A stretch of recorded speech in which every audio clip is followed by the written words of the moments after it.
Good afternoon. I am Master Sergeant Rachel Rose, and I'm here today to talk to you about Air Force enlisted assignments.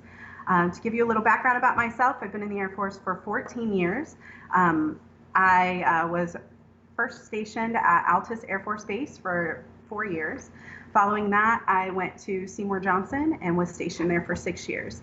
I was an airfield manager by trade. I still am an airfield manager by trade. However, after 10 years in the Air Force, I was able to fill an Equal Plus ad and was selected to fill an assignment functional position at AFPC Enlisted Assignments. So I did that for 3 years before PCSing back to Altus Air Force Base in January of this year, so January 2020. So I am back in my career field. However, I am so grateful for the 3 years experience that I did receive at AFPC, and I wanted to share it with you. So we're going to talk about several things today, but I think that there's one thing that everybody seems to have in common when we're talking about enlisted assignments. And slide.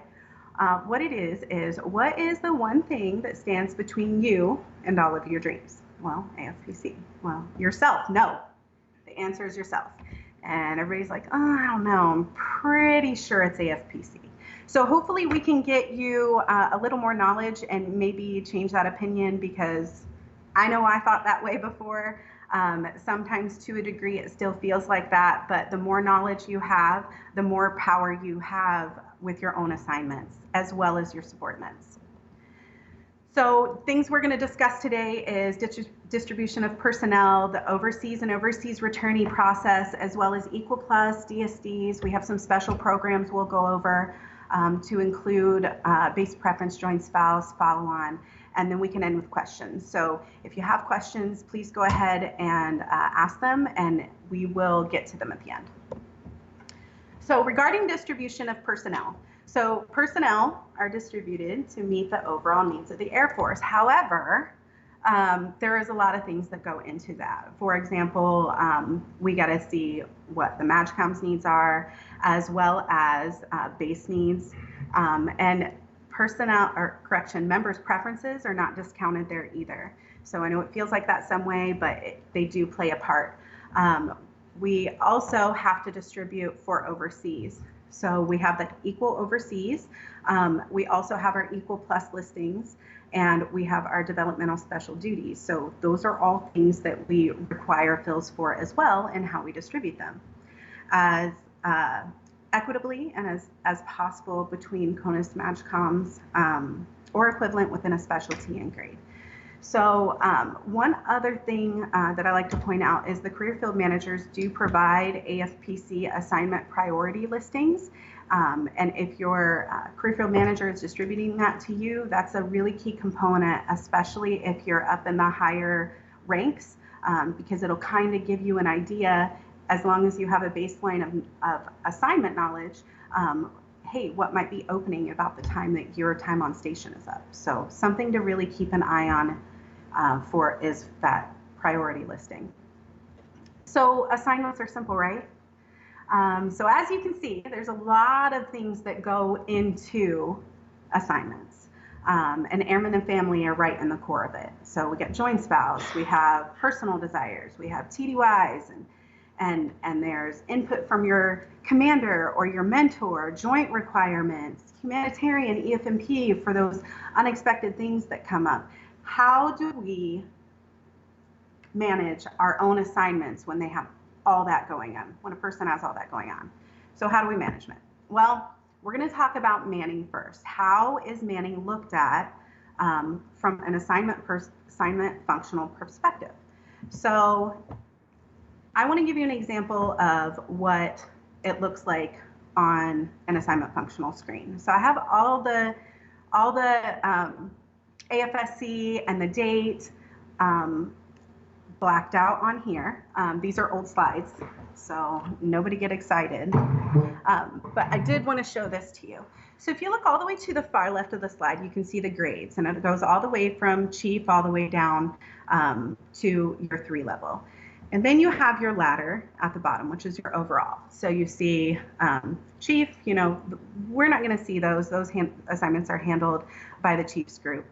but you see your E8, E7, E6. That T below the 6, that's going to be your 7 level.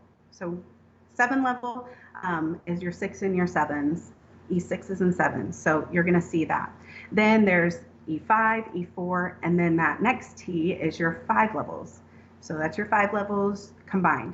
Then you have your 3 level, and your L is your ladder, or your overall manning with everybody there combined.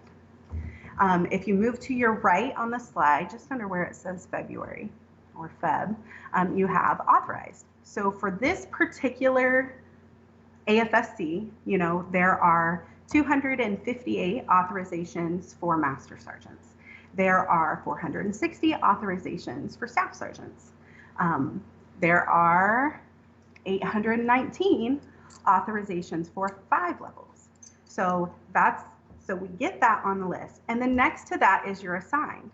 So how many are assigned for this particular AFSC when you have that many authorizations? So you can see that master sergeants, 258 authorizations, but there's only 207 assigned. So they appear to be undermanned, right? If you look all the way to the right, under the pink, highlighter pink color, you see that it says 72.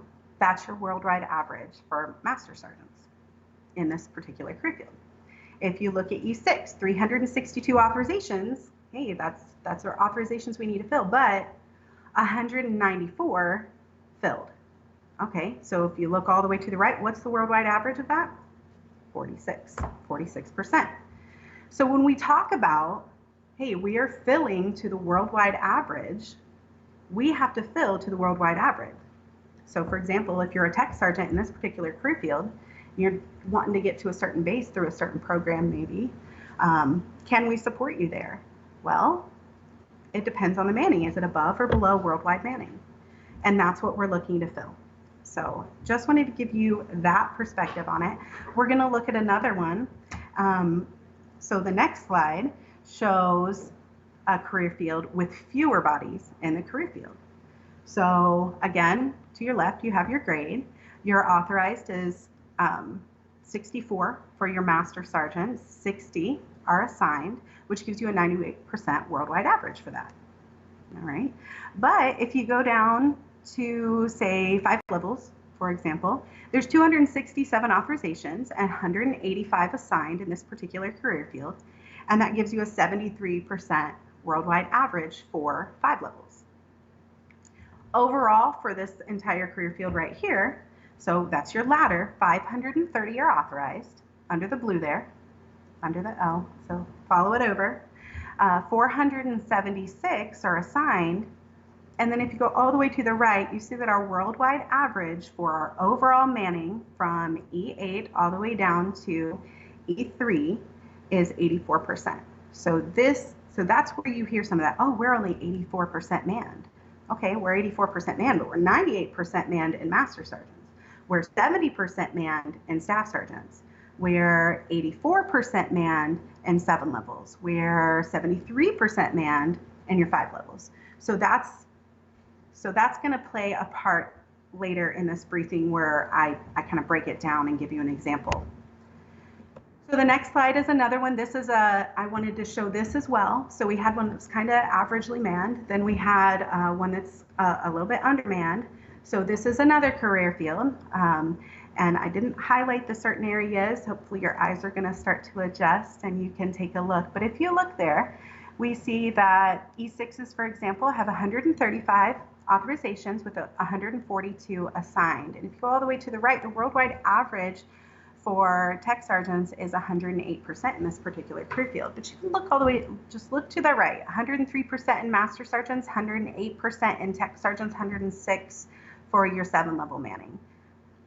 Then you go down, they're 98% manned in staff sergeants. However, they're 223% in senior airmen. That's quite a bit.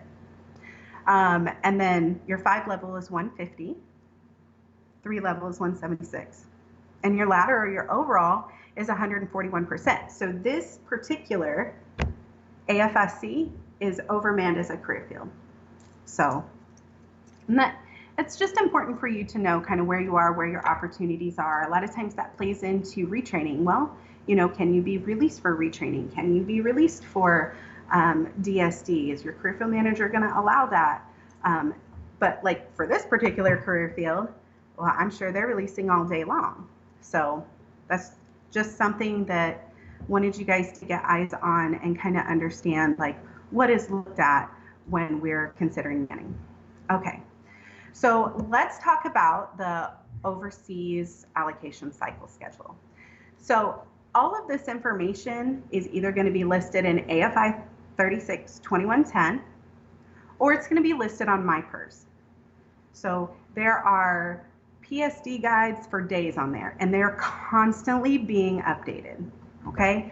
So for example, some of the PSD guides that I was looking at the other night were updated in May and updated in March. So it's really important that you stay current on the information. AFI 36-2110 had a new published version on October 5th, 2018. And I will tell you, we're a year and a half later, just over a year and a half later, and people are still referencing old material.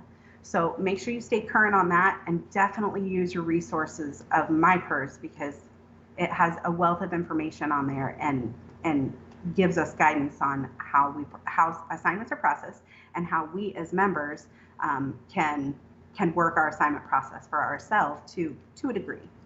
So I make that mention because this particular overseas allocation cycle schedule is really important for the overseas cycle. Whether you are interested in going overseas or not, it's important. And you can find this on the AFPC webpage on MyPERS. So you pull it up, just put it in overseas cycle, and it'll give you the schedule. Now, this schedule is a little bit tailored down. So this doesn't have specific dates because this is an example. But for example, if there is the overseas cycle is in play, it'll tell you, this tells you when the overseas cycle runs. The overseas cycle runs 4 times a year. So if the report no later than for the cycle that's being run is January, February, March, we're going, so say January, February, March of 2021, okay? So that's when people are gonna be moving. Well, in May, that information is advertised to all the customers, to all the airmen. And it will tell you specific dates, May 8th, for example. And then it'll tell you, okay, so we're advertising the location. So when you go in, and I'll show you a slide in just a moment, where you go in and look for that, it'll tell you when your preferences are due. So it'll tell you Staff Sergeant 1 Charlie 7 X3 or X5. Well, you are 1 Charlie 7, I messed that all up. 1 Charlie 7 5 1, for example. Okay, we need a Staff Sergeant in Yokota, for example. That would be advertised on there. All the member has to do as a Staff Sergeant who wants to go to Yokota is update their assignment preferences through self-service actions on MyPERS. Update preferences. However, what is also seen is the Staff Sergeant over here doesn't want to go to Yokota, but they did when they were an airman before they had, 4 dogs and 2 kids and a spouse and, a life going on. And at the time, 2 years ago, they really wanted to go to Yokota, but now they're like, nah, I'm good. Well, that's great. Update your preferences. Because if you don't update your preferences, you're still volunteering. So that's important to note. And then with this, you'll have the assignment. So once you update your preferences, it'll give like 5 days, 8 days, something like that. So like May, so it'll be advertised on the 8th, and it'll say 8th through the 16th, for example. Update your preferences are due. The overseas cycle does not care if you're TDY. It doesn't care if you're on leave. It doesn't care if you have computer issues. So it's really important to get in there, make your updates very quickly. You still have until the 8th, that cutoff date, that preferences due date that will specifically be listed on MyPERS to make changes to that. But make sure you update your preferences, whether you want one of the advertised assignments or not. Because if you have something on your preferences that is on the overseas cycle, you're volunteering for it. And then once all the math is done, then your assignment will flow, and it'll give you those dates right on there. So again, any changes to that schedule are going to be posted on the AFPC webpage on MyPERS. So in the next slide, this is what it's going to look like, the equal overseas assignments listing. And at the very top, it'll tell you the cycle window, and it'll tell you, hey, here's when the next one. It'll tell you if it's closed. So it'll give you information there. All you do is once you get to AMS and you pull this up under overseas assignments listing, you put in your rank and you put in your AFSC, and I always click all locations search and it'll tell you what's being advertised. So, hey, these are the openings. So very important to know, very important to understand, not just for yourself, but also for your subordinates. One other thing to note, if you are a select or one of your subordinates are a select, one of the things that you'll want to know is that as soon as it is announced that list comes out, as soon as that list comes out with promotion selects, the following Monday, whatever the following Monday is, that is when your rank will project in the AFPC system in MilPDS. And the reason it does that is because it shows you of that projected grade. It does that with our airmen, it does it with our A1Cs, it does it with our senior airmen, because we need to be able to look out and forecast what that Manning is going to look out. So if you're applying for an equal overseas assignment for a staff sergeant in Japan, but you're a tech select, you're not looking at the right listing. Okay, you're not going to be considered for that. So how are you selected? So there is eligibility overseas roster. So we call it the EOS roster. So listing of individuals in eligibility order who volunteer. So volunteers reflect on the EOS and when members update their overseas assignment preferences. So I hear a lot of people say, yeah, I go and I update my preferences every day. And I'm like, oh, really? Why? And they're like, oh, I gotta stay at the top of that list. Okay, well, that's not how it works. I mean, it's great that you're keeping an eye on your preferences. However, just because you hit the button this morning doesn't put you on the top of the list. So keep that in mind. So volunteers are going to reflect on the EOS, and anytime the members update their overseas assignment preferences, those EOS rosters come out very frequently because as people make changes to it, we want to have the most current information when selecting for assignments. Non-volunteers also appear on the roster based on established freeze dates. So what is that? What's an established freeze date? Well, it's vulnerability criteria set by the assignment team. So here's a little knowledge for you. On AMS, when you select the drop down for overseas and overseas returnee, a pop-up window is going to come up. And it's going to give you information on vulnerability criteria. This is not one of those that you click out of. Read the whole thing. It provides you so much knowledge and so much information, and have your subordinates read this same thing. Pull it up and read it to them. It's good information. And will help you on figuring out how eligible you are for something. So there's two reasons we have, or they have rather, the eligibility overseas roster. It's used to assist in manual selection of out-of-cycle assignments. That's one. So if you're not selected on an overseas cycle and you're like, man, I really kind of wanted that, hang on to it, leave it on there, leave it on your preferences, because oftentimes people will have to cancel out of their assignment for whatever reason, and we go to that equal overseas roster to check preferences, so to find out who's the next most eligible. And it could be you. Some people change their preferences right after the cycle, and there's nothing wrong with that. But understand that if it's an assignment that you were really hoping to get picked up for and your little heart's broken, leave it up there for 4 or 6 weeks. Oftentimes we get, this person can't go, they're medically disqualified, or whatever the reason, they're going to separate now, or they decline retainability. Well, we go right back to who's the most eligible, volunteer. And if you pulled your preferences, you're not volunteering for it. So usually keep it up for, I would say 4 to 6-ish weeks. Sometimes later, if it's somewhere you really want to go, just chill with it there. Just make sure you're updating your preferences around the cycle as well. The other reason that this EOS is available to assignment functionals is to determine the degree of vulnerability of individuals. And that vulnerability posted on equal. So again, use your little knowledge tidbit. So what are the priorities of overseas selection? It is spelled out verbatim for you in AFI 362110, table 5.2. So what the EOS does, it prioritizes volunteers and non-volunteers. We see your grade, AFSC, category of selection, eligibility within category. So short tour selections are going to be your #1 priority. So here's another little bit of information. You're looking at AMS and you're seeing everything that's advertised.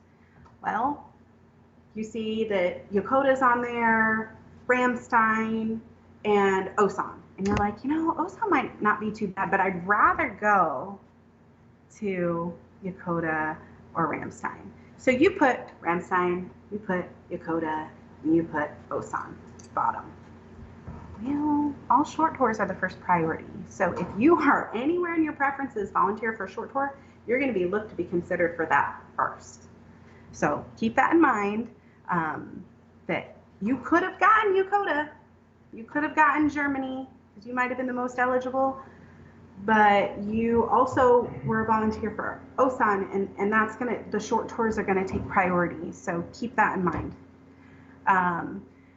So short tour selections are gonna be your consecutive overseas tour volunteers, and then with an established DROs, and then with an indefinite DROs. You also have your mandatory movers, your CONUS volunteers, and your non-vols. So if you're on a short tour, it's great, because that means you're on a short tour and you're applying in the overseas cycle, and that overseas cycle report no later than is your DROs month. Well, you are going to win. Let's just be honest, you're going to win. So you're going to get that overseas cycle over somebody in the CONUS. When it saves the Air Force money, it's a consecutive overseas tour. So there's that. The next person, or the next priority, would be consecutive overseas tour volunteers with established DROs. So there's that, and then the indefinite DROs. So just those two. And then your mandatory movers. So who are mandatory movers? Anyone who's on a code 50 or a code 36. Those are, and then that's an assignment availability code. For example, your schoolhouse instructors are on a code 50. Your MTIs are on a code 50. So when it's their time to move, they are mandatory movers. They have to move. So they're gonna, because they're already having to move, they're gonna take priority of someone who doesn't have to move in the CONUS. Then you have your CONUS vols, and then you have your CONUS non-vols. Believe it or not, people get non-volled to overseas long tours. All right, so with your CONUS non-vols, those are by prioritized by fewest number of short tours, and that's your overseas duty selection date and short tour return date for short tour selections. So also look at SEI selects, your specialty experience identifier, and then all other non-vols. So this goes on for your selection priorities. Again, AFI 362110, table 5.3. So your other one was 5.2. So your short tour selections are table 5.2, and your long tour selections are going to be 5.3. So for your long tour selections, those are going to be second priority, and you can see established tour with established DROs, indefinite DROs, established standard tour with established DROs, standard tour with indefinite. What's the difference between a standard tour and extended tour? That's your 2 years if you're a dependent, or if you have no dependents. So that's your standard tour, 2 years, or 3 years for if you have dependents. And then your extended tours is going to be 3 years if you have no dependents, and 4 years if you do have dependents. So those are your extended and standard tour. So if you have the HYT and you're interested in going overseas and volunteering for a tour overseas and you have the HYT, so you can fulfill a 3 or 4 year tour based on whether you have dependents or not, apply, you would want to update your preferences for extended tour, because someone who is volunteering for an extended tour over a standard tour is going to get that priority based on table 5.3. All right, mandatory move. They're the next ones. Again, standard tour volunteers or extended tour volunteers, and then your standard tour, commonly referred to as long tours. Then your CONUS falls, and then your CONUS non-falls. So time on station requirements. Time on station requirements is going to be found in in chapter 5 of AFI 362110, and it's 5.1. So for overseas to overseas, you complete your overseas tour, you depart in your date expected to return from overseas. You're eligible for assignment if the report no later than date is equal to the DROs, or it must be within the next 2 months. Okay, system's automatically going to look. So system does quite a bit with it, and then it is validated by human eyes to make sure is this the right thing. So it is very very strict in how it is looked at, considered. I'm not suggesting that mistakes don't ever happen, but what I am telling you is that it's a very thorough procedure to make sure there's all the checks and balances needed to make sure the right person is selected. Report no later than can be adjusted within 2 months of the overseas cycle. So if we find someone who is trying to go overseas to overseas, and it's within 2 months of their report no later than, the RNLTD for that particular could potentially be moved as needed. Okay, decision to pass over. If the member can't meet the requirement month, so for example, maybe it's a short tour assignment. Yeah, somebody's volunteered to go to that next short tour, but the RNLTD would have to be moved. Well, what if it's 1D or short tour? You can't gap that unit. So that's when they would be passed over. And then CONUS-based personnel. First term airmen, by the way, only need 12 months time on station to include joint spouse. And then second term career airmen is 24 months time on station. Joint spouse is 12 months. So you'll joint spouse move as long as it's getting the members together. First term airmen only require 12 months time on station. So your brand new airman could be picked up after, say, 9 months on station. You're like, what? They're reporting no later than after 12 months. Okay, so overseas returning cycle. So this is how it works. What are the DROs month of all the people? And that's what we're going to look at. So if your DROs month is January, February, March, all right, we're going to figure out who is PCSing in those months. How many staff sergeants are PCSing? How many tech sergeants? How many master sergeants? Okay, so we figure out what are our number of overseas returnees. Then determine the requirements. Well, okay, well, it looks like, you know, this MAGCOM needs this MAGCOM needs this base needs this base needs that, and then MAGCOM gets to review it. So we've allocated, say, 2 people have been allocated to AETC, and they're both staff sergeants. And we're like, we see a good fit at Lackland and at Altus. MAGCOM be like, no, I need them to go somewhere else. Oh, okay. And they have that opportunity to make those changes. So then we advertise everything under equal. So everything's going to be advertised under equal. If you are an overseas returnee, it is your DROs month that is being advertised in that cycle. Go look at the advertised locations, okay? Look at the advertised locations. If you are 2 staff sergeants, say in airfield management, which is my career field, and they are advertising Altus and Lackland, and you're like, I don't want to go there. I want to go to Eglin. You can update your preferences to Eglin. That is fine.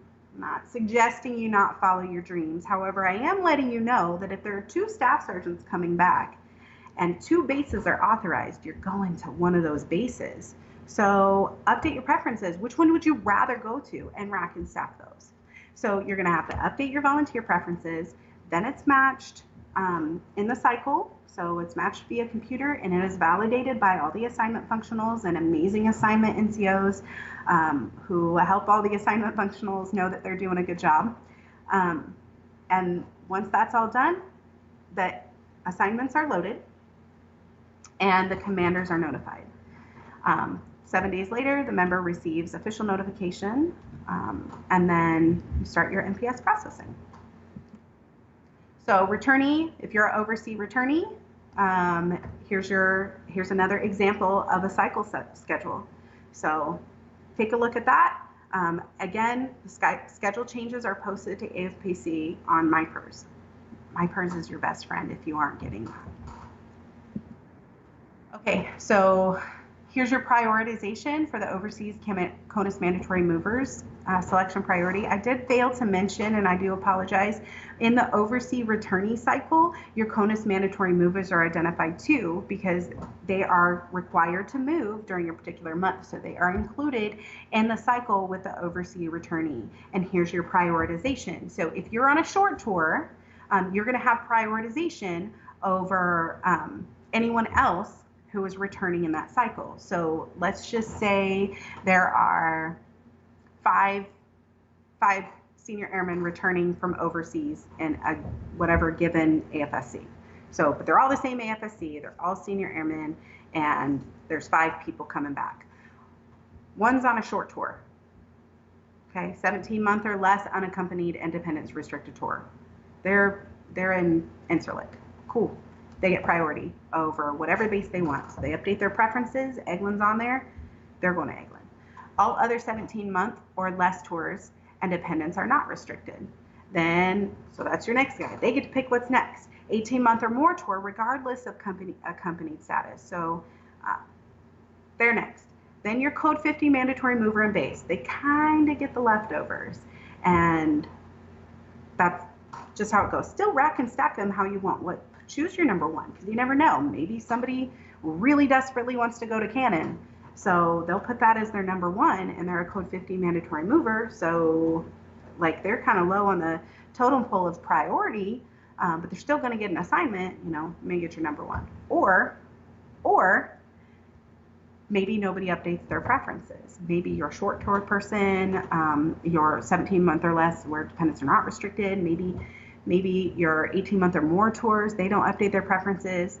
And that code 50 mandatory mover gets their number 1 because nobody updated their preferences, and no preferences update matching equal listings. So if they don't update their preferences, they go all the way to the bottom. So you could buy this overseas mandatory mover selection priority. You could get your choice of whatever assignment is advertised because you have the most priority, but because you fail to update your preferences or your airman fails to update their preferences, they're going to the leftovers. They're going to whatever is left over after everybody gets their selection who did update their preferences. So really important, again, to know when your cycle is and to update your preferences as required. So equal plus listings. Does everybody know what equal plus listings are? Equal plus listings are advertised unique assignments. So basically what this means, these are your special duties, your postal duties, AFSC specific special duties. For example, my job at AFPC on the assignment floor was an equal plus ad.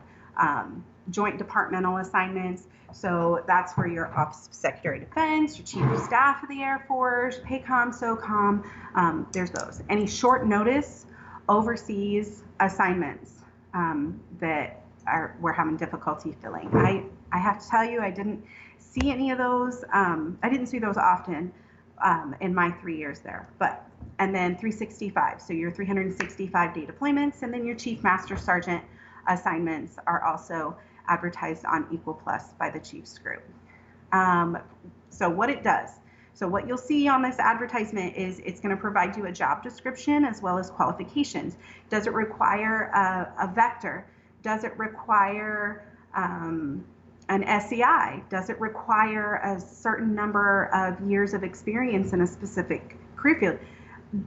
Does it require jump school? Like, it'll tell you what the requirements are. It will also give you the location. It'll give you the report no later than date. It'll give you the points of contact. So if you have any questions about that ad, you can contact the point of contact listed. And then it also has the volunteer by date. So those are not on any sort of cycle. It's going to be updated daily or as needed. So as AFPC assignment functionals get like, hey, I got this request, then yep, you're right. Manning needs this. Okay, we look at the ad and then post it. Okay. Typically, what I have seen is that the assignment functionals send out an email notification to all the MatchCom functionals saying, hey, we just posted this ad. It'll close out on this day. You know, distribute it down to your people. So I do see that. So just something to think about. Next slide. Okay, so these jobs are advertised for a minimum of 20 days. They can do 10 days by exception and coordination with the assignment functional. I don't believe I ever saw any just simply ran for 10 days. However, I did see, you know, of course, the 20 days, and then if it didn't get filled by a volunteer, rerun for 10 days prior to a non-vol being selected. These jobs, you know, well, for any of the jobs, any of the assignments, it's always better to have a volunteer. With Equal Plus, it's always better to have the right volunteer. So a volunteer who does meet all the qualifications. So rather than non-voling someone. Okay, so volunteers are selected. They're outright volunteers for the job. All you do is click the button saying that you are volunteering in an advertisement. And that would volunteers for a state, area, region, local. So if you are in that area and you're volunteering, so for example, a joint base, okay? So joint base San Antonio, you have Lackland right there, and maybe there's a Equal Plus ad for Randolph. Well, it's right there. It's going to be, you're going to be priority, and you can see that in the CONUS. If you're already at the location and you meet the qualifications, you're going to be prioritized and selected. Anybody who is in a surplus position and your PCS eligible overages, you're racked on stacked by data rec on station, and your availability. Can you complete the required retainability that is necessary in order to take that assignment? If you're coming from overseas, you have to have 12 months retainability. If you're CONUS to CONUS, you have 24 months retainability. Do you have enough HYT in order to garner that retainability? So what is your assignment availability code? Is it an ad that requires that you not be on a profile? Is it an ad that requires you to be deployable? Like whatever it is, what is your assignment limitation code? Do you have any? So that is what is looked at. Let's see here. So let's talk DSD for just a minute. So DSD is like its own separate entity on the assignment floor. So I am going to be way up front. I am not as experienced on DSD as the DSD office. And I will tell you, they are amazing. It's a handful of people, literally a handful of people, and they do a phenomenal job. I did go on at MyPERS and look at the PSD guides for not just the DSD program, but also first sergeant. So first sergeants were broken out into a separate PSD guide. This, like, I can't remember if it was March or May. One was updated in March, one was updated in May. Pretty impressive how quickly they update that information. So there are 10 AFSCs that are DSD, and that's your first sergeant, your MTL, your PME instructors, your dorm leaders, airmen and family readiness, and there are different ways that those assignments are selected. So your first sergeant has its own assignment cycle. And then your MTLs and your honor guard, your enlisted accessions recruiters, those are all on the DSD cycle. Then you have your career assistance advisors, your airman and family readiness, your airman dorm leaders. Those are going to be local hires. Okay, so and then, for example, your military training instructors, it's going to be on the DSD cycle. However, if it's an MTI who wants to perform drum and bugle at Lackland, that's going to be advertised on Equal Plus. So that's the exception there from what I read on the PSD guides rather. All right. So to continue DSD, there are 2 DSD first sergeant assignment cycles per year, and it's the spring and the fall. So successful squadron participation requires, so this is really important, understand the nomination criteria. So if you're nominating someone for MTL and they're on a permanent profile for their back, make sure you read that nomination criteria to make sure that they are even eligible to be nominated for it. So that's not only the job of the member, but the supervisor and squadron commanders should be looking at that before they notify or before they nominate. Make sure that your squadron commander knows what you and what your subordinates are interested in. That will help them filter potential nominees. The last thing, and you should be notified before you're nominated. Your airmen should be notified before they're nominated. And then hopefully if you're up front with them and have that knowledge base yourself, they won't nominate you for something that you're not interested in. For example, if you are not interested in being a recruiter, but you wouldn't mind being a PV instructor, or maybe MTL doesn't sound too bad for you, those could be some nomination opportunities for you rather than, kind of being surprised by, yeah, that's not what I'm interested in. So make sure you make that very clear to your commander, your supervisors, and know that information about your subordinates as well. Okay, so critical information. So make sure you know what the duties or multiple duties are. Oh, this is super important. Nominated does not mean selected. It does not. So just because you're nominated means you go on a listing and racked and stacked, and they will fill their cycle to fill those locations, and they will backfill if they need to. But once they get down to the bottom of that list, like, you might be nominated, you're eligible during that cycle, but that doesn't mean you're selected. So for those who are like, I'm gonna have to be nominated, I guess I'll, sure, but I really hope I don't get it, there's hope. There's hope, because some people aren't selected. Now, another thing is the career field manager must release in the primary AFSC for selected, and all that's coordinated at AFPC, so we in the field, we don't have to worry about that. But like, for example, my particular career field is a little bit lower manned, so releasing some of our techs and tech sergeants specifically with who have a SEI, a specific or a specialty experience identifier of 368, which is airfield manager, like, they're kind of in high demand. So it's difficult with our manning when we're trying to fill, deployments and short tours and things that require that SEI to be able to release, for our career field manager to be able to release them into DSD. I'm not suggesting that it doesn't happen, but like where, security forces, they'll release a ton. But airfield management might just have, 1 or 2. So career field manager has oversight on that. Once you're complete with DSD, you do have to return to your primary AFSC for 3 years before you can be nominated for a second DSD tour. And then this is really important for you to know for yourself or for your airmen as well. If you're receiving an SRB, you have to complete 50% of your current enlistment by the cycle report no later than. So whatever that DSD report no later than is. And then you have to agree to waive the remaining payment portion of the SRB, sign that memo, complete it, and forward it your commander will forward that with the nomination roster. So that's important to know as well.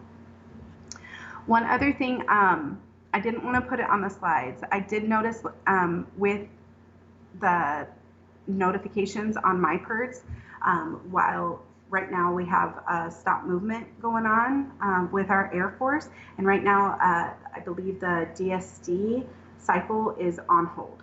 So just something for you to be aware of. Of course, it's short term for, well, I say short term, for however long this lasts. But as of right now, and today is June 11th, 2020, it is on pause for now. So let's talk about special programs. So I really like the special programs that we have in the Air Force. So not only am I supportive of them, I will educate as many people as I can on them, because this is our opportunity to not have to wait on an assignment cycle, hope we get picked up. I mean, yeah, like you update your preferences and you can take control of your career in that manner and try to have some say in your assignment selection.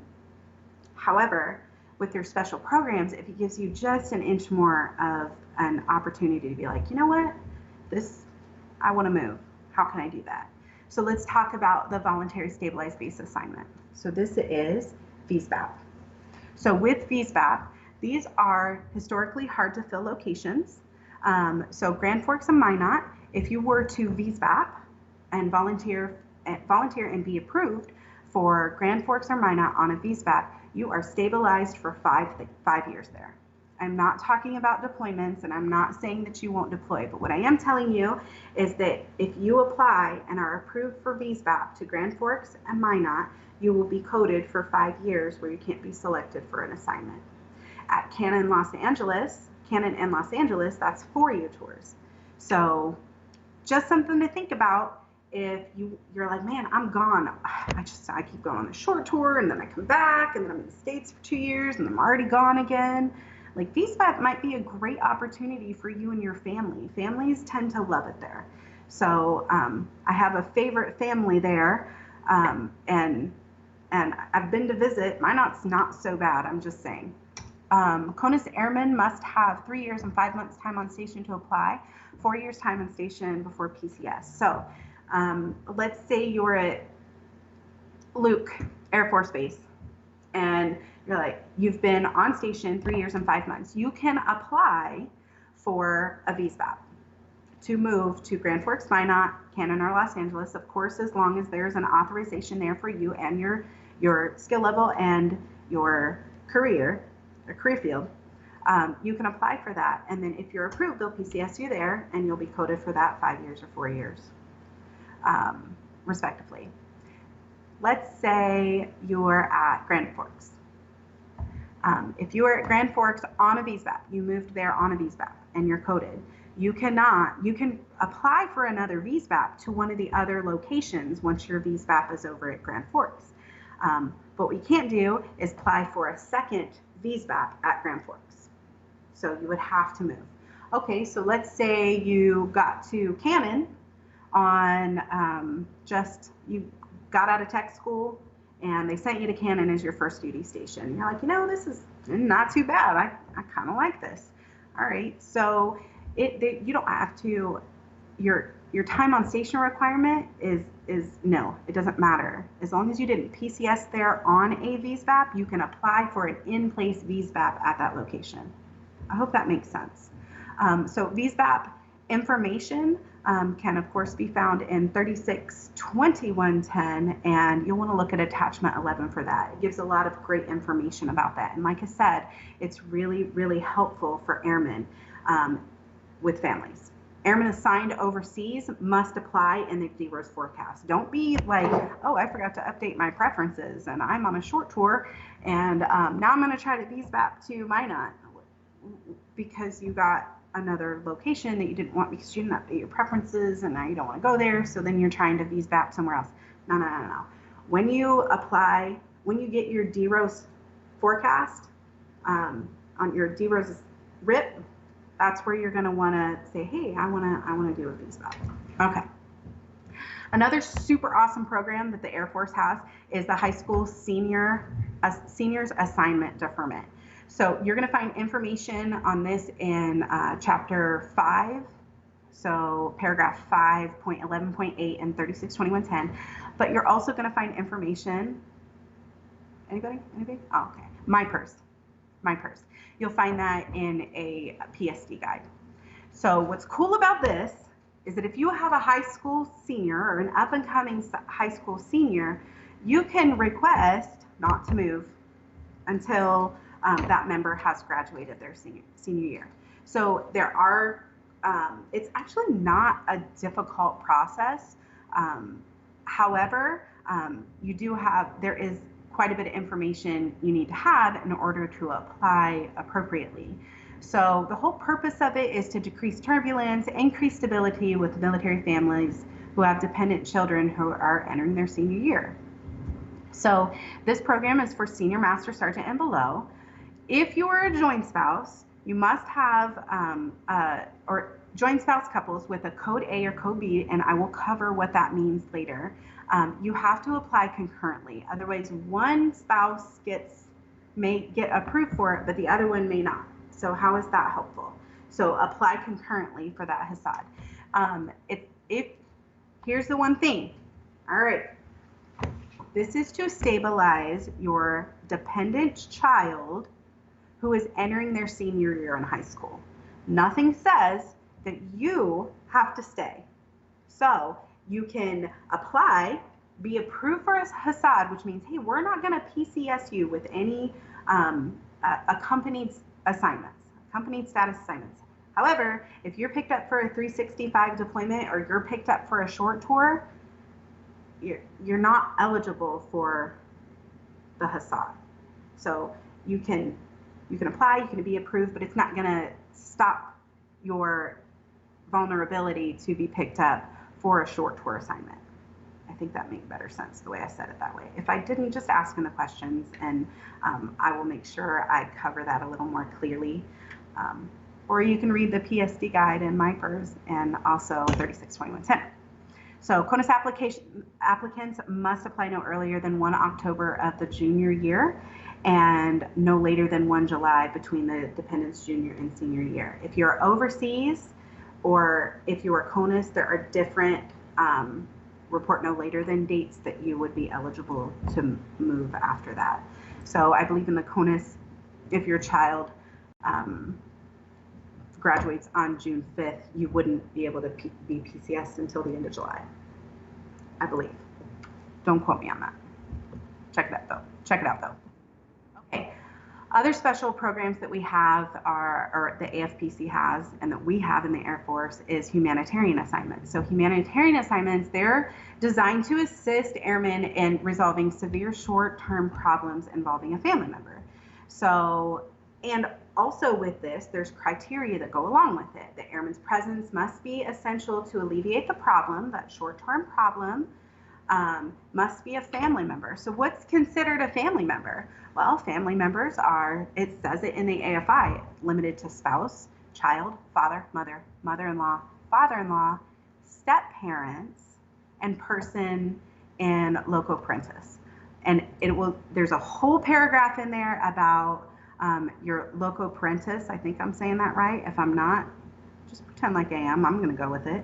But there's a whole paragraph in there on that with what that means. So make sure you review that if there's ever any question there. If you notice, brothers and sisters are not considered immediate family members. However, dependent on the situation, there are some exception to policies that can be processed if, say, for example, a sibling has terminal cancer. You need to get home with them. All of the requirements for humanitarian is listed in 362110. It's going to be under attachment 16. It even gives you examples of humanitarian assignments that are typically approved. So definitely worth looking at, not just for yourself, but for your airmen, so you can guide them through their family crises or needs. Other things about the humanitarian is a situation should be resolved within 12 months or 24 months if they're terminal. If at the end of the 12 months, maybe the situation isn't resolved yet, you can apply for an extension. But during that time, that member is coded, and they won't be able to PCS or deploy during that coded period. So it's a really, really great program. And typically with humanitarian assignments, the whole goal is to get you as close to that family member as possible. But there has to be an allocation for your AFSC. If there is not, like I'm an airfield manager and I can't go to, this one base. I don't know what it is. Wherever. Anyway, can't go to this base. Well, I may have to retrain into something else, say personnel, because they have personnel slots there. I could retrain into personnel during that time of the humanitarian. At the end of that time, maybe I like personnel. Maybe I'm just going to chill with it and stay with it and go on to my next assignment whenever my time on station is up and I'm the most eligible, or I volunteer and I'm the most eligible to move. So, and that's fine too. If at the end of that time, the member wants to return to their previous AFSC, if they've had to be retrained for the purposes of a humanitarian assignment, they have to request approval from the career field manager and then make sure they're communicating with the assignment functional so the assignment functional knows their intentions and can make sure that their AFSC is adjusted. Okay, exceptional family member program. I hear this called a lot Q-coded. So Q-coded members are family members. So it's members requiring some sort of medical care, maybe special services or early intervention, something that requires like, hey, when this member moves, we need to really consider whether or not that gaining location has the ability to take care of our family members. That's all it is. An EFMP Q code will not deter you from being picked up for an assignment. It will not hinder you from assignment selection. However, once you're selected for that assignment, it is the member's responsibility to start out processing and get with their local EFMP to submit paperwork so that it goes to the gaining unit. And once that gaining unit has it, that medical team, they'll look at it, determine whether or not they can provide care for that unique EFMP issue. If they cannot, they will send it back, not recommended for travel. Okay? So I am not suggesting that you won't be picked up for an assignment, because Q codes are not considered when being looked at for assignment load. Whether you're the most eligible, if you're the most eligible, you're the most eligible, and you'll be selected. But are you able to PCS there? I don't know. From there, that's on the member to get that looked at and get approval to PCS there. But the EFMP office does all the communication for you, so it's fairly simple. They coordinate with the gaining unit to determine EFMP dependent for recommendations of approval or disapproval for travel. I do want to say this really quickly, your humanitarian exceptional family member program and expedited transfers, which I'll talk about in just a second, those three programs are run by one office, one small little row of cubicles at AFPC on the assignment floor. I believe there's only 5 or 6 at any given time, and you also have to consider deployments in there and all that. That team is exceptional. They process every single humanitarian expedited transfer and EFMP assignment in the entire Air Force, officer and enlisted. And it is an expedited process as well. So they get back to you as quickly as possible. Typically where the limitations come, or what I saw when I was there, was it was on the member. They would submit maybe half of their paperwork to be considered. The office would kick it back, hey, we need this other information, and sit with the member. The member's like, I'm waiting. So make sure you're checking the progress of your case to make sure it's not sitting with you or sitting with your member waiting to hear back when, well, it's been sitting with you since like day 6, and it's day 26 now. So you haven't been checking your stuff. So make sure you keep up with that. But again, that office is insane. If there's a disapproval, like, hey, this person can't go there, it doesn't mean if they're a mandatory mover, we got to find somewhere for you to go. So that information is sent out to other locations. Member preferences always matter, so make sure that you're updating your preferences all the time. Okay, so sorry, I had to get, they're amazing, I'm just saying. So expedited transfer. So expedited transfer, it provides an airman who files an unrestricted report of assault with the SARC the option to request a PCS. So if someone files an unrestricted sexual assault report, the SARC will assist them, or I should say they assist them. They have the option to apply for expedited transfer, which is a PCS request, and the SARC will assist them with that. So here's the thing. Airmen can request location preferences. It's typically 3. They will request 3 locations to get some support from family members, close friends, whatever they need during that time. And that is the member gets an opportunity to put in 3 preferences. But AFPC attempts to accommodate, okay? So if the manning isn't there, the manning isn't there.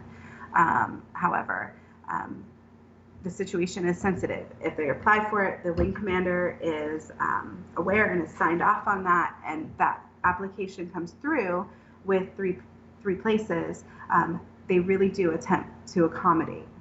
So just something for you to know. Information on that is also listed in AFI 362110. That's 2.19. For HUMIs, it's attachment 16, and then your EFMP is 2.18. Okay, so following home basing. So you have to have been selected for overseas unaccompanied tour length of 15 months or less, so for your short tours.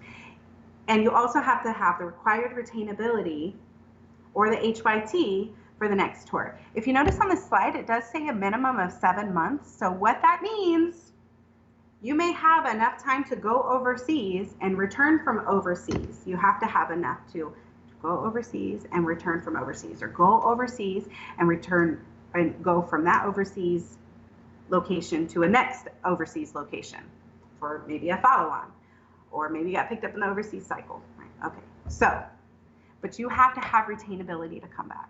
So if you don't have enough HYT where you can't garner retainability by extension or re-enlistment, you're not going to be approved. So you have to have at least 7 months. So let's say you're going to Sotocano, and you have to have enough retainability for not only the Sotocano assignment, that tour length, but you also have to have at least 12 months to come back to the States, or you have to have 24 months to go to an overseas long tour for an unaccompanied person, no dependents, with dependents, 3 years. So that would be your Sotocano time plus the overseas long tour, whether or not you're a dependent. It's typically just long tour 3 years. Okay, so you have to have all of that, enough HYT to cover that so that you can get retainability to that. If you don't, like, you're not going to get approved for your follow-on to those locations. For a CONUS, you have to have at least 12 months to come back. Okay, but if you don't, what if you don't have 12 months? What if you only have 8 months? Well, your HYT is 8 months. If you're 8 months at your HYT, you have to get that, but you have to have a little minimum of 7 months of HYT to get that retainability to return for that next tour. I think I made that really confusing. I'm so sorry. Just read the AFI. It's so much more helpful than probably my meddlement of words that just occurred. So you're going to submit your follow-on application. Once you're selected for that short tour location, you're going to submit your follow-on or home basing application via self-service actions on the virtual NPF no later than 150 days prior to the RNLTD. no later than 150 days prior. Make sure you know when that RNLTD is, and then make sure you put your application in, okay? However, what if you're already within 150 days? If you're already within 150 days of that report no later then you only have 15 days from that assignment notification to put in your follow-on application. Personally, I'm like, I don't, there might only be 8 days between that 15-day and that 150-day requirement, like 150 days prior. So I don't know. I just try to advise my airmen, make sure you know your dates and apply at the appropriate time. You only get one look for follow-on and home basing, so it's really important to maximize your preferences and your priority sequence to increase the odds of being selected. That's just nature, is those odds there. If you have 8 preferences in the CONUS and you have 8 overseas locations,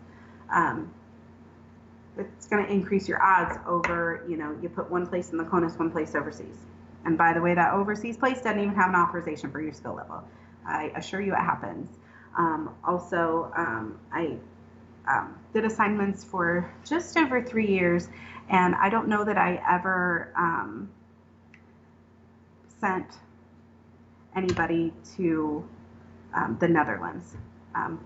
The AFSCs that I worked didn't go to the Netherlands. There are other AFSCs that do. So just make sure that you know what your career field is and where their authorizations are. Just a side note. Okay, so another key thing to know about the follow-on application is you can put the 8 CONUS and 8 overseas, but you can put bases, yes, so you can put Shaw Air Force Base, you can put Fairchild Air Force Base, you can put Travis Air Force Base. That's great, go for it. But what if you're putting MacDill, Patrick, Tyndall, Eglin, Hurlburt? So you just put Florida. They're all considered. Just put Florida. So you can maximize your preferences that way as well. If you're putting Spangdahlem and Ramstein, just put Germany. If you're putting Mildenhall and Lakenheath, just put United Kingdom. Both of them, you're just adding more opportunities for you for approval. Rack and stack them exactly how you would like to be prioritized. If Charleston's your number 1, put Charleston as your number 1. So just make sure that is looked at. One other thing to know is home basing. You can apply for your home basing in conjunction with your follow-on. You just update your preferences. So I'm at Altus, so I'm going to use it as an example here. So I get picked up for a short tour. I go to put in my follow-on application, and I list out all of my overseas locations, and I put all of my CONUS locations. And at the very bottom, I'm like, I wouldn't mind coming back to Altus if I couldn't go to any of these other places. So I put it on there as my number 8. Home basing saves money, guys. So it's going to go right to the top. Otherwise, the priority is looked at this way. What saves the Air Force money? Home basing. Okay, applications looked at? Nope, they did not home base, meaning they don't have their current location before their short tour, which also includes Alaska and Hawaii for this home basing, by the way, CONUS, Alaska, and Hawaii. So they put down Altus, right, for example. That's going to be looked at first. Saves the Air Force money. But, okay, so maybe that person doesn't have home basing. Oh, didn't have home basing. What's going to save the Air Force money? An overseas to overseas assignment or an overseas to CONUS? Well, it's going to be more expensive to PCS back to the States than it will for overseas to overseas. Do you remember that overseas priority listing and the overseas returnee priority? Well, just the overseas priority listing. So it's going to save the Air Force money. So look for home base, no home base listed, look at overseas. Overseas are looked at next, and then the CONUS. So if you really want to go overseas, it's a great way to do it. Go to a short tour location, load up your follow-on application with some overseas assignments. Let's see here. Follow-ons and home basing applications, they're considered once a month. It's approximately 120 calendar days prior to the RNLTD. So you can expect anywhere from that 120-day mark to that 75-day mark getting that assignment or that follow-on application processing. You put it in, it sits pending, and then once it's your month to be looked at, by the end of that month, that application should be processed, whether it's approved, disapproved, and you'll know because you'll either get a disapproval or you'll get your follow-on notification in virtual. So that's how you'll know. Base of preference. Base of preference is a great opportunity for our first-term airmen to move from a CONUS location to another CONUS location. However, there's some benefits to the first-term airman program, but understand that it is a re-enlistment incentive. So when Manning is looked at for first-term airmen, we don't look at losing Manning, we look at gaining Manning only. That makes sense, right? Because they're trying to PCS, but for that, if that application is approved, they have to re-enlist. An extension is not going to do it, guys. Not going to do it. So in order to PCS, you have to re-enlist on a first-term airman BOP. You have to have an approved CJR to apply. That's approximately 12 months prior to the date of separation. Must apply before your re-enlistment. So let's say I'm a first-term airman and I applied for my first-term airman BOP today. Tomorrow, even though my application is still pending and it hasn't been processed yet, I can re-enlist and now be a career airman, but my application was submitted as a first-term airman, so losing Manning won't be considered. Okay, list up to 8 bases. Did you hear that? 8 bases, not regions, not states, specific bases. So this is where you would have to put MacDill, Tyndall, Eglin. You know, you'll have to spell out what bases. Highly recommend putting all 8 preferences up there because this is a one-time look for first-term airman BOP. You get one chance to get it right, one chance. So maximize the preferences. If you are overseas and you're a first-term airman, you can apply for a BOP, which your base of preference in the CONUS. However, you have to apply during your DROS forecast cycle. And you have to elect that on your DROS option RIP. Overseas vulnerability is not a factor with first-term airman BOP. Again, re-enlistment incentive. So we don't care that you've never been on a short tour. We're not even going to look at like, oh, this person's really close to their vulnerability on the overseas. It's not a factor. It's not a factor. Gaining Manning is the only thing that matters. Can it support at that gaining location? Is it going to help that Manning there? You can only apply one time. Those are reviewed monthly. Cutoff dates are posted on MyPERS. Again, there's a whole schedule of voluntary assignments and what the schedule looks like. So one of the changes in October of 2018 that came out was that military or joint spouse couples, it used to be both members had to be eligible and apply at the same time in order to put in for a BOP, but that's not the case anymore. Only one member has to be BOP eligible. However, both have to be PCS eligible. Okay, so both of them have to be able to have enough time on station, PCS. There has to be an authorization there. There has to be, Manning has to support for that joint spouse, but they don't both have to be eligible for that BOP. For your career airmen, this is just a little bit more, a little different. So your career airmen, 3 years, 5 months time on station to apply, and at least 4 years time on station before PCS. Remember that with VSVAP, your CONUS to CONUS moves or time on station is going to be 4 years. So career airmen, 3 years, 5 months time on station to apply, and then 4 years before PCS. Overseas vulnerability is considered. So if you're hot for a short tour and you're coming up, that can be considered to be like, no, sorry, due to your overseas vulnerability, we're not going to approve this application. Losing and gaining Manning is a factor. Manning at current location must remain above CONUS average after departure, and Manning at gaining location must remain below CONUS average upon arrival. So I'm going to show you an example of that in just a moment. You can you can apply for, may apply from CONUS locations only. So if you're overseas, you cannot apply for a career airman BOP. These are reviewed quarterly. Application submission dates are posted on MyPERS.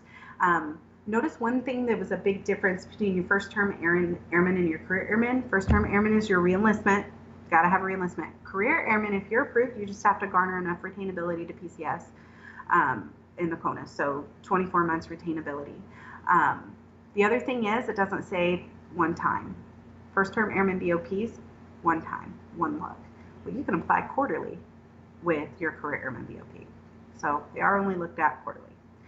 Code 50 personnel, no later or no earlier than the 12th month from your expiration, no later than your 9 month from expiration of your Code 50, you have the option to apply for a BOP.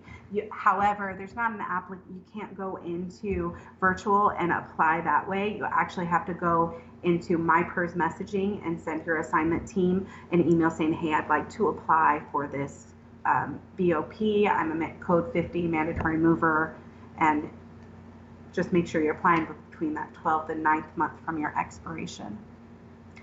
Military joint spouse couple, same thing. One must be BOP eligible, both must be PCS eligible. Real quickly about the first term airmen, their time on station is only 12 months for that, but the CJR comes typically about a year before their data separation. So how does that make sense? To me, that was very conflicting at first until I was like, oh yeah, if you have airmen coming from overseas, and so they did their first tour overseas and then they returned, now they're at a base, they're like, man, MacDill's, this is not everything that it was hyped up to be, and I don't like it. After 8 months, as long as they have that CJR, and they haven't applied before, they can apply for first term airman BOP to PCS at their 12-month mark. So wherever that is, just make sure they don't reenlist before they apply. So I meant to point that out, my apologies. Okay, so I'm going to show you a map. Guys, it's not a dream sheet. It's not a dream sheet, guys. It is a preference listing.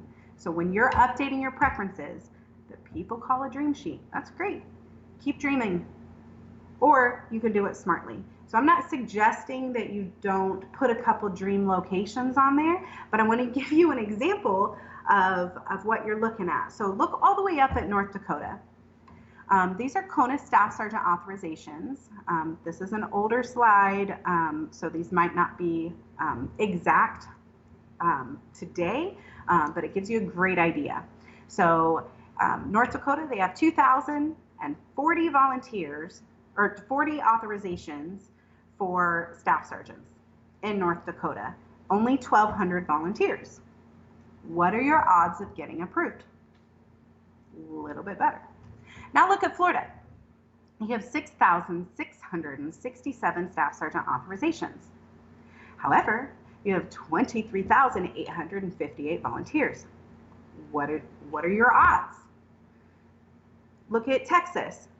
6,603 authorizations. How many volunteers? 8,933. What are the odds? So just think inland. Think inland. So yeah, go ahead and put your MacDill, go ahead and put your Patrick or your Tyndall, or your Lackland or your Travis. Go ahead and put it down. Not a problem with that. But also be realistic. It's a preference sheet. Where would I prefer to go? What are my preferences?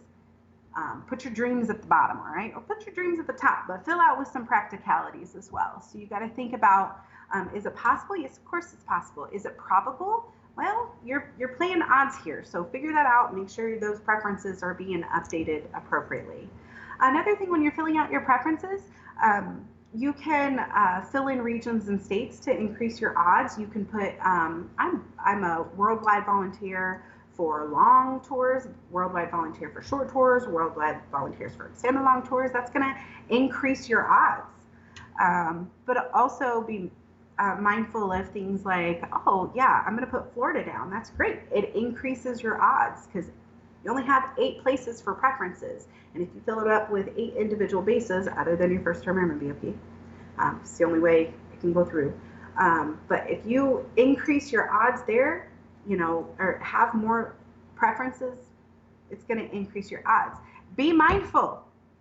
If you are a volunteer for Texas, just Texas, you say Texas, you are not only volunteering for Lackland, you're also volunteering for Shepherd and Dyess, so Laughlin.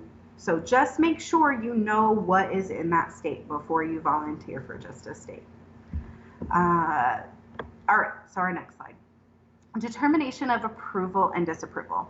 Okay, so you remember when I showed you the manning at the beginning. So I blocked out everything to just really focus on this. So what we're going to look at is an example of how approval or disapproval could happen, and how manning is kind of looked at. Can it support a new person going in there? So we're going to look at a a staff sergeant, E5, 5-level, and your overall. So 3 numbers, worldwide average numbers, are looked at and compared to. Okay, so, and it's your worldwide for your rank, your skill level, and then your ladder or the overall. So this one is 99 for staff sergeant, 142 for your 5-level, and then for your ladder, 123. So if we go to the next slide, we would go and look out, like, when is the report no later than date? When would we be projected to look in? So if you're looking at like a BOP, it's usually we're looking out anywhere from 4 to 12 months. So sometimes it's 6 to 12 months, depending on the AFSC. So when I was there, I looked 4 to 6 months. If I can move you at 120 days, we can move you at 120 days. But what if I can't support it 120 days, but can support it 6 months? Well, then move the report no later then. Okay, so remember the previous slide. If you look to the right, your E5 is 99, 142, and 123. So E5 99, 5-level 142, overall is 123. So this is an example of a highly desired base. So E5 manning is 50%, but if we add another E5 in there, it's going to put it up to 67%. So then it's compared to the worldwide average, 99, 67. So can that person go there? Yeah, they need a staff sergeant. Cool. All right, well, let's look at 5 levels. So your 5-level, 188. Let's add them in. Okay, that puts them at 200% and 5 levels. Compare that to your 5-level worldwide at 142. Now that's overmanned. All right, well, let's take a look at overall. Is it still going to be better to go ahead and PCS them, even though it's going to keep them over worldwide average for 5-level? Well, overall is 144% at this particular base, and we add them in, and now you're at 150. So if you look at the worldwide average, overall is 123. Adding this person into that unit will make their overall manning at 150%. So comparing 99, 142, and 123 to 67, 200, and 150, this is not an approvable location, even though they need a staff sergeant. Not an approvable location. Where's that staff sergeant going to come? Probably from, and if you look to the left there, probably from the senior airmen, because they're sitting at 600%. 600%. That's where they're going to come from. All right, so let's look at another. Let's look at an approvable location. So same numbers, right? So one was a highly desired base. Your next one is a less desired base on average. So your E5 mannings worldwide 99, 5-level 142, and your overall is 123. So with your less desired base, the E5 manning is 82%. We add that one body in. Can we support this BOP? Can we support this follow-on? Can we support this VSVAP? Right? We add that member in, 91%. Okay, compare that to the E5 worldwide, 99. E5 manning adding them in is 91. That's good. Let's look at 5-level. 5-level is 142 for your worldwide. It's 119 at this particular base. We add them in, 124. 142 is, compare the two. 142 for your worldwide, 124 with them added in. Yeah, we're still under worldwide. We're good. So then look at the overall. Overall for your worldwide is 123. Overall for this particular base is 131. Add them in, 133. Compare the two. Worldwide is 123. Overall, this particular base is 133. It's over worldwide average. Can we support it? Yes, we can support it. It's not too much over worldwide. It's still not up to worldwide average for your E5 or your 5 level. So typically 2 out of the 3, that's going to get an approval. So they would go, that's how they could be fit and justified into the manning, taking from one base, giving it to the other under one of the assignment programs. That made a little bit more sense in how it's looked at. Okay, so for your joint spouses, joint spouse assignments, each airman of a military couple is serving in their own right. Okay, so intent codes are going to take precedence over location preferences, and there are 3 intent codes. Code A is CONUS. You want to be together in the CONUS. You want to be together overseas to include concurrent short tours. Like you want to do your short tours at the same time. You always want to be with them. Code A, always want to be with them. Concurrent short tour does not always mean same location short tour. It just means like maybe you'll go 2 separate places and go ahead and knock out short tours at the same time. It is tried to get people to the same location or at least the same country. Code B. B is CONUS and any overseas accompanied tours. Does not include concurrent short tours. So B, this is how I remember it. B, somebody wants to stay home with the baby. If somebody, fur baby, baby, maybe they want to babysit their house and make sure it's good, but somebody wants to stay home. So CONUS, they want to be together in the CONUS on assignments. They want to be overseas accompanying tours, but one's going to Korea maybe on a short tour, and this person, nah, I'm good. I'm just going to stay here, take care of, whatever they have going on. So B, baby, it helps me remember. Code H. So this is joint spouse consideration is not desired. So maybe they're getting a divorce, maybe one's getting ready to retire, and they want to apply for this job, but there's not a position for their spouse if they're A or B, so then they put the H up so that they can be considered for the assignment, and that spouse is not considered for the assignment. So they don't want to be both spouses considered for the assignment. Sometimes it helps me remember thinking, oh, that's the H code, that's the hater code.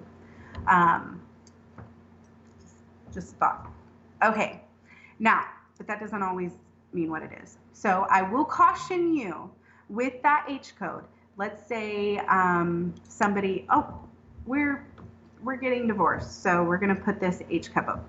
Both spouses do not have to have the H. Only one of the two has to have the H for it not to be considered for joint spouse.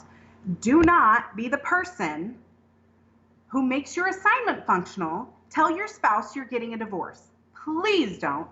It's really uncomfortable, and we're not going to tell them. We're going to say you need to talk to your spouse because you serve in your own right, and that means your records are your records, and we're not going to discuss that with your spouse. But don't put them in the position to have to tell your spouse like you H coded.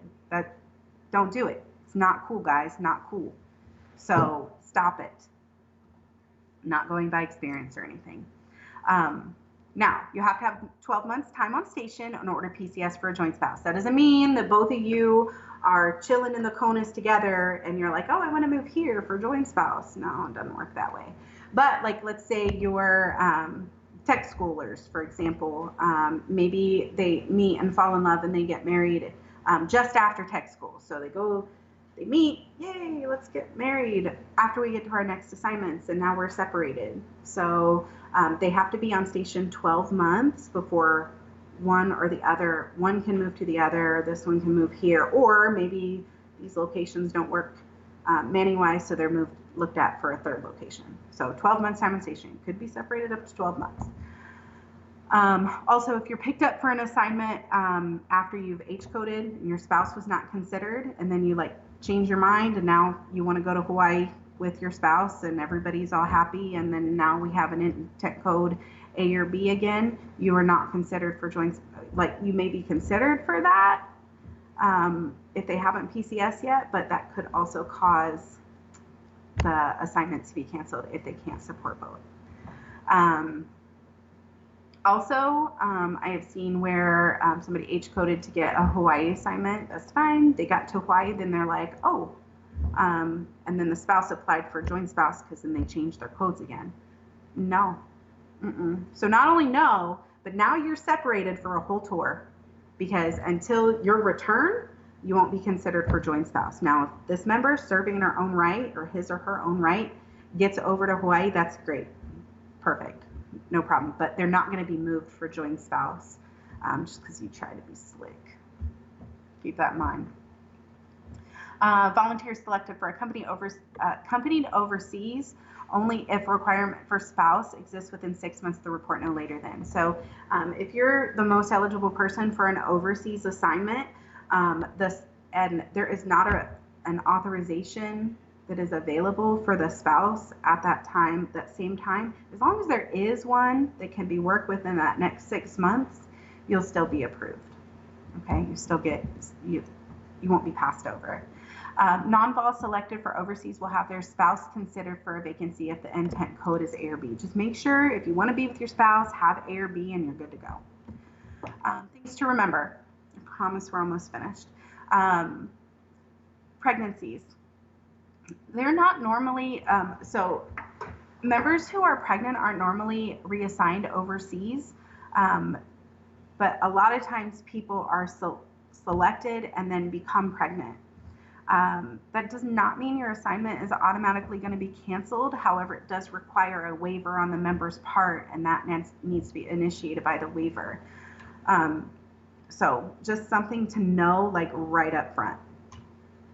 Volunteers are to ensure the report no later than date is after the AAC 81. So AAC 81 is saying you're pregnant, this member is pregnant. So there's two codes that happen when a member becomes pregnant. You should have an AAC 81, so that's like your profile, your assignment availability code saying, hey, I'm pregnant. The next one is the assignment limitation code of A. So this is where that 12-month deferment comes in post-delivery. That will defer you from assignments, TDYs, deployments. Okay, so if you're volunteering, you can volunteer with an A code, but make sure your report no later than date is after that, for whatever you're volunteering for, is after that 81, because can't PCS you 12 weeks before the due date or 12 weeks after. So make sure you're paying attention to those RNLTDs. Sometimes that does drive if you're overseas and in the overseas returnee cycle, and it's, say, you're 38 weeks pregnant, that's not going to work for you. You can't PCS 12 weeks before or 12 weeks after your due date. So you need to think about that ahead of time. Request either a DROS extension or a DROS curtailment. So to get you either to your next duty location at least 12 weeks prior to your due date, or extend you to finish out your 12 weeks after pregnancy so that you can then PCS. Non-volunteer for dependent restricted short tours. Ensure your report no later than, oh, I discussed that, my bad. So preference match codes. You use your equal listing. Remember, you can put your regions, you can put your states, you can put your countries, you can put 88. That will increase your odds.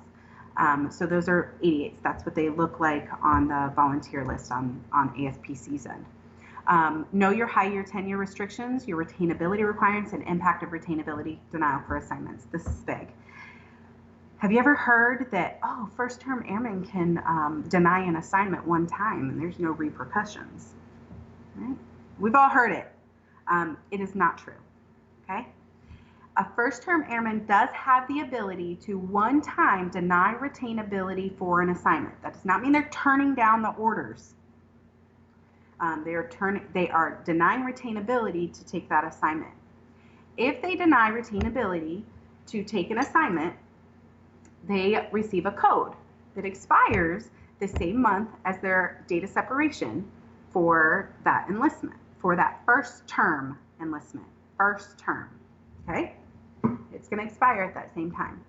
However, in the meantime, that member has no longer has the ability to apply for any voluntary assignment programs. They have the ability to re-enlist still. They're not denied that. So can they turn down orders one time? Sure.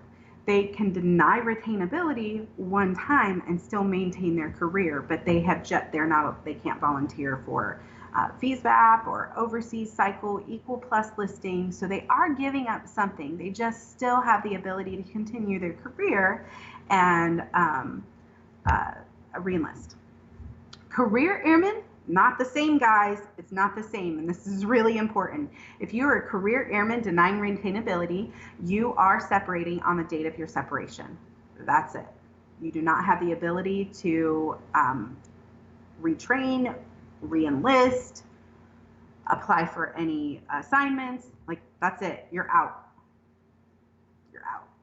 So it's really important to know and understand denying retainability. In addition to that, if you are going to deny retainability, do it within the first 30 days that you received assignment notification. And that's important for two reasons. One, we need to know what's going on with that assignment. We have to backfill it because we're expecting you to be in that place and whatever that report no later than date is. It happens a lot with overseas short tour assignments. Somebody will come on and last minute have a cancellation due to medical, or they deny retainability. Well, you're gapping that unit because we have to give that replacement at least 120 days. So if your report no later than date is in September and you come in August and are like, hey, I denied retainability, AFPC can't get somebody there any earlier than 120 days. So you were supposed to be there in September, and instead somebody's getting there August, September, October, November, December? Like that's a pretty big gap. And then what if that person does the same thing? Oh, they waited till the last minute. Now it's gapped again. So make sure you understand the impact of waiting to either deny retainability or sometimes medical, you can't help it. And I'm not suggesting that every single medical person is just waiting till the last minute. I'm not. I'm not. There's very little we as members have control over that. With exception of get your paperwork in as quickly as possible to start the process. Like, get it out of your hands and into medical's hands so they can make that determination as quickly and as possible to make the best decision for you, and also looking out for that the future of that gaining unit.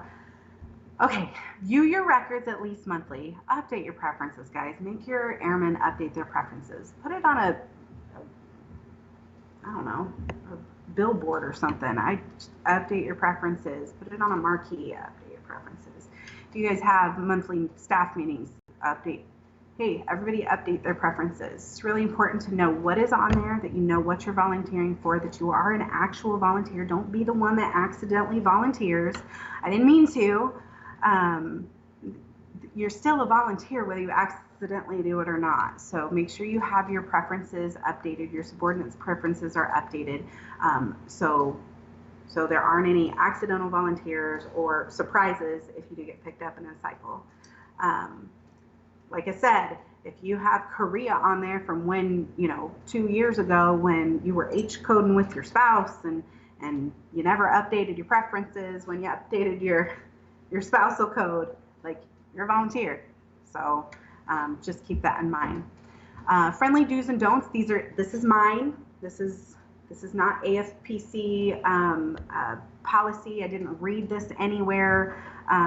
These are things that I noticed that a lot of people don't know that are important. Friendly do's and don'ts recommendations. Fab 5, Eglin, Herbert, McDill, Lackland, Patrick. You can probably add Lackland on there. The highly desired bases. That's awesome. Put them on your preference sheet. Your little dream locations, but make sure you're filling up your preferences with probable locations as well. Just know your odds. 8 CONUS and 8 overseas preferences available. Increase your odds, fill them all out. Your first-term airman BOPs only get 1 look. So do your homework for valid authorizations. MAGPERS is your friend. You can only apply once, so make it count. Don't continue to, the system is just a touch flawed. It will allow you to continually update, continually put in a first-term airman application, but you're only considered once, okay? So if you're approved, you're disapproved. That's it. Go re-enlist and try to put in for a career airman BOP. Follow-ons, you can list states and regions. BOPs, only bases considered. DROS extensions. If you're applying for a DROS extension, apply for it in your DROS option window to increase your odds, because by the time you're like requesting an exception to policy to extend it at the last minute, we've already filled it with overseas people, overseas cycle people. Report no later than date changes should only be requested for hardship or in the best interest of the Air Force. Okay. I've seen some pretty random stuff, guys. I've seen some pretty random stuff.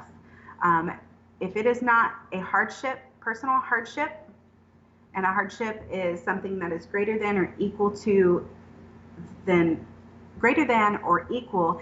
of any other person in the Air Force would experience, that's a hardship. Or if it's in the best interest of the Air Force. Those are the reasons for report no later than date changes. So when you submit a request on through virtual, your self-service actions for a report no later than date change, make sure your reasoning fits hardship or best interest of the Air Force, please. It just helps the assignment functionals out. Medical retainability. Last minute, we already talked about that, creates the gaps in manning. Just go ahead and knock it out. Get it done as early as possible. Okay, lastly, so in closing, leaders, please educate. Know the information yourself. Reach out to your MPS. Reach out to MIPERS. Look at the DSD. There is the Total Force Service Center that is there to assist as well. I did list the numbers there. And hey guys, Facebook group by AFPC called Assignments Policy. Find it. You can ask questions on there. They post helpful information. Use it. Use your resources. It's only going to help you. It's only going to help your airmen. References that we used were the PSD guides listed on MIPERS and 362110 Total Force Assignments. Best friend, just look at it. Personnelists are amazing, but personally, I don't think their tech school trains them very well. It's not as thorough as some of the other AFSCs out there because they have so many programs. You can't possibly teach on every single program. So have a little grace for our personnelists because they go through it. Personnel is personal. So each person, when it's personal to you, they expect the MPS to know everything, and they simply cannot know everything. So do yourself a favor, assist them, try to answer some of your own questions because they are personnelists, in my opinion, are extremely kind and they are knowledgeable and they want to learn, but they can't know everything. They can't anticipate everybody's questions regarding their own unique personal situations. So educate yourself as best as possible. Educate yourself for your airmen. And I believe that's everything I have on this assignments brief. I know it was extremely long. I apologize for that only a little bit because the information is very, very good for you and your airmen. So skip forward next time if you need to. Are there any questions? Yes, there's two questions. First one is, how can a member view the current Air Force policy?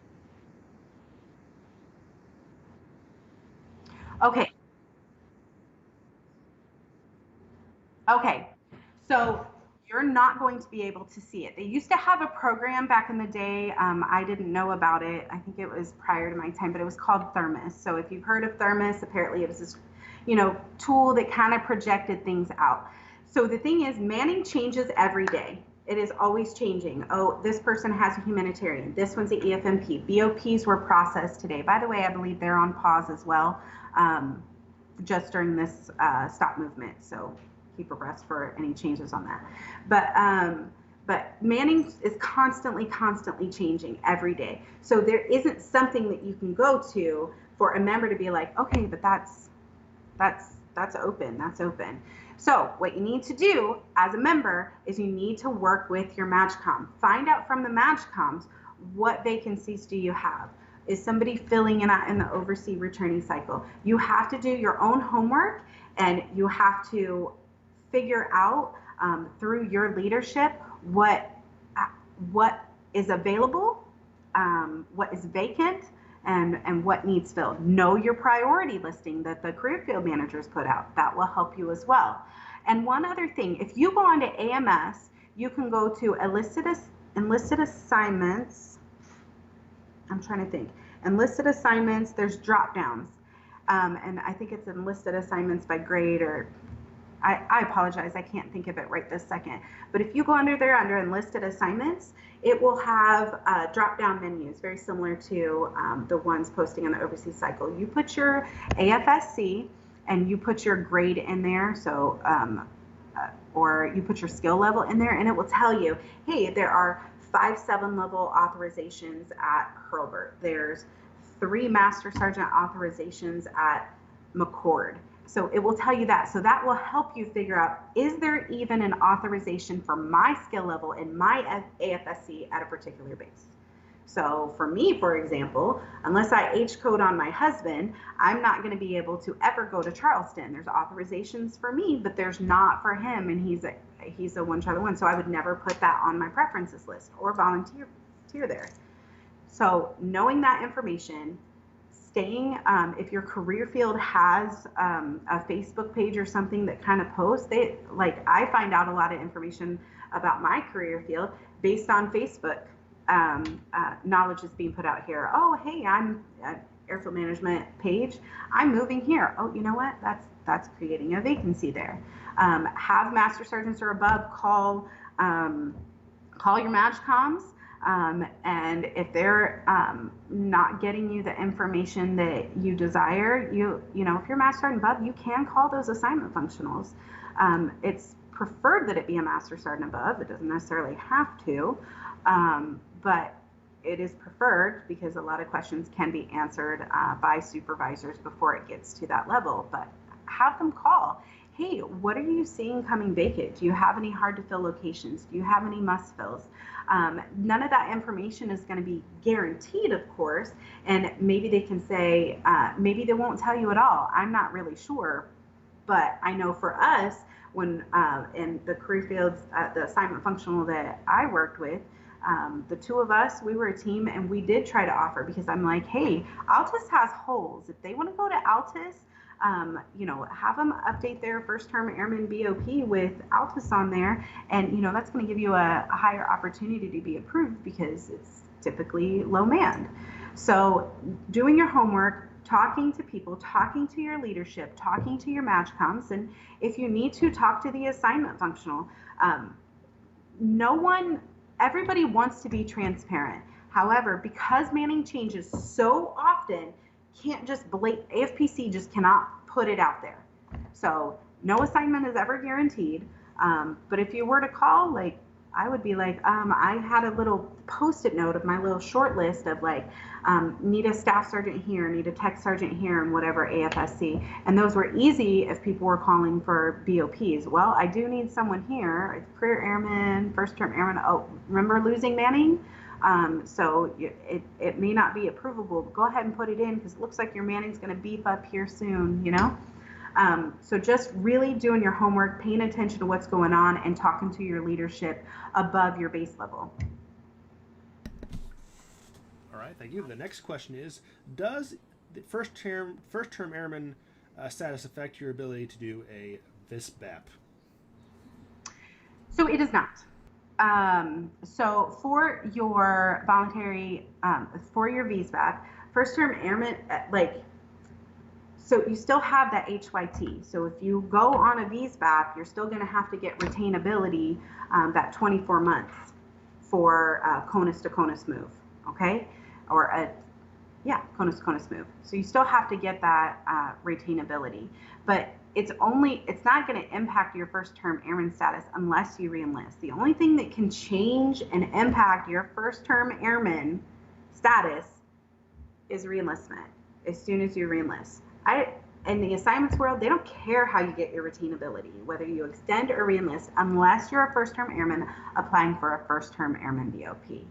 So it doesn't matter how you get that. Now, there are reenlistment policies and requirements that might be like, hey, you can't extend that long, so you're gonna have to reenlist, so here's your choices. But no, if you were to VSVAP, it does not give up your first term airman status unless you reenlist, but it is not a requirement to reenlist to take a VSVAP. All right, that's it for the questions. Awesome. Well, I really appreciate your time. I hope it was informative. This information is current as of June 11th, 2020. Pay attention to the changes. Things are rapidly changing. I hope this gives you a good piece of education that even if you got one nugget of information out of it, it will help you take control of your next assignment and help you educate your airmen. If you do have any questions, I'm Master Sergeant Rachel Rose. I'm currently at Altus Air Force Base, and I'm the Deputy Airfield Manager, returned to my career field. So again, I just want to say my experiences at AFPC were very beneficial to me, which is why I wanted to share the information. However, I know I kept saying we in the briefing, and I did not mean to represent myself as AFPC anymore. It's force of habit providing this brief, so I apologize. But I did review all the AFIs as well as the PSD guides, so make sure you're doing the same. That's everything I have. I hope you enjoyed the brief and have a great day. This broadcast was brought to you by the Altus Air Force Base Top 3, broadcasting on Thursday at 1500 every week.